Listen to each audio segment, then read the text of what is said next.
जो पुरुष प्रतिदिन पार्थिव मूर्ति बनाकर शिवलिंग की अर्चा करता है और जीवन भर इस नियम का पालन करता है, वह भगवान के शिवलोक में धाम में जाता है और लंबे समय तक शिवलोक में प्रतिष्ठित रहता है।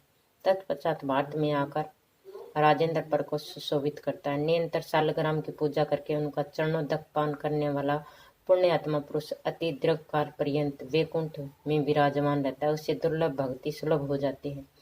संसार में उसका पुनः आना नहीं होता। जिसके द्वारा संपूर्ण तप और व्रत का पालन होता है, वह पुरुष इन सत्कर्मों के फलस्वरूप वैकुंठ में रहने का अधिकारी हो जाता है। उसे जन्म नहीं लेना पड़ता।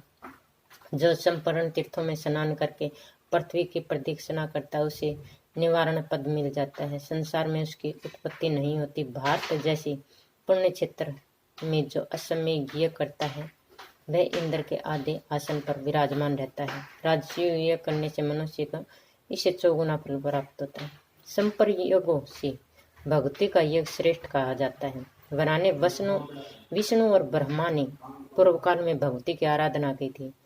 त्रिपुरासुर का वध करने के लिए महाभाग शंकर ने देवी की आराधना की थी। सौंदर्य संपूर्ण युग में भगवती भुवनेश्वरी का यज्ञ श्रेष्ठ है। त्रिलोकी में इनके समान कोई भी यज्ञ नहीं है। पतिव्रते पूर्व समय की बात है। दक्ष प्रजापति और शंकर को में कलह मच गया। उस अवसर पर दक्ष प्रजापति ने भगवती जगदम्बा का पूजन किया था। ब्राह्मणों ने क्रोध में आकर नंदी को श्राप दे दिया। अत्यर्थ भगवान शंकर ने दक्ष के यज्ञ में विध्वंस कर डाला।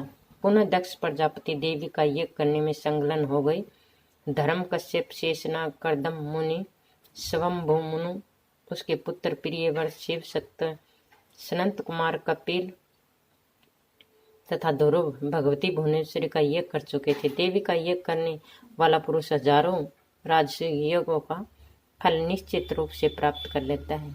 देवी भक्त 100 वर्षों तक जीवन धारण करके अंत में जीवन मुक्त हो जाता है, इसमें संशय नहीं। भवानी जिस प्रकार देवताओं में विष्णु, वैष्णव पुरुषों में नारद, शास्त्रों में वेद, ब्राह्मणों में वर्णों में ब्राह्मण, तीर्थों में गंगा, पुण्य आत्माओं में पुरुषों में शिव, व्रतों में एकादशी, पुष्पों में तुलसी, नक्षत्रों में चंद्रमा, पक्षियों में गरुड़, स्त्रियों में भगवती, मूल प्रकृति राधा, सरस्वती और वसुंधरा, चंचल स्वभाव वाली इंद्रियों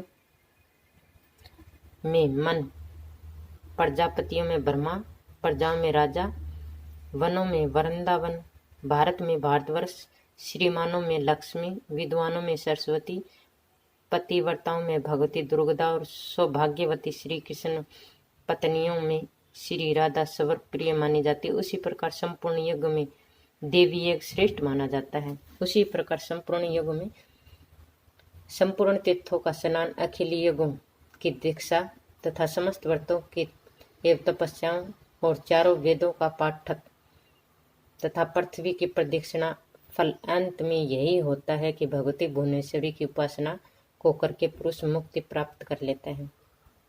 पुराणों, वेदों और इतिहास में संपन्न भगवती जगदम्बिका के चरण कमलों की उपासना की सारभूत माना जाता है। देवी के स्वरूप का वर्णन, उसका ध्यान, उसके नाम और गुणों की कीर्तन, स्तोत्रों का पाठ, नमस्कार, जप, उनका चरणोदक, नैवेद्य ग्रहण करना, यह नित्य परम कर्तव्य है। साध्वी से सभी चाहते हैं और सर्व संपत्ति से यही सिद्ध होता वस्तु से। अब तुम मूल प्रकृति निर्गुण परम भगवान की निरंतर उपासना करो। मैं तुम्हारे पति देव को लौटा देता हूँ, इन्हें ले जाओ और सुखपूर्वक अपने भवन में वास करो। मनुष्य का यह मंगलमय कर्म विपाक मैंने तुम्हें सुना दिया। यह प्रसंग स्वर विपिस्त, सर्व संपन्न और तत्व ज्ञान प्रदान करने वाला है। भगवान नारायण कहते, नारद धर्मराज के मुख से उपयुक्त वर्णन सुनकर सावित्री की आंखों में आनंद के आंसू झलक गए। उनका शरीर पुलकायमान हो गया। उसने पुनः धर्मराज से कहा। सावित्री बोली, धर्मराज, वेद वेदाताओं में श्रेष्ठ प्रभु मैं किस विधि से भुवनेश्वरी भगवती की आराधना करूं, ये बताइए। भगवान, मैं आपके द्वारा मनुष्य के मनोहर शुभ कर्म का विपाक सुन चुकी हैं। अब मुझे अशुभ कर्म विपाक की व्याख्या सुनाने की कृपया की।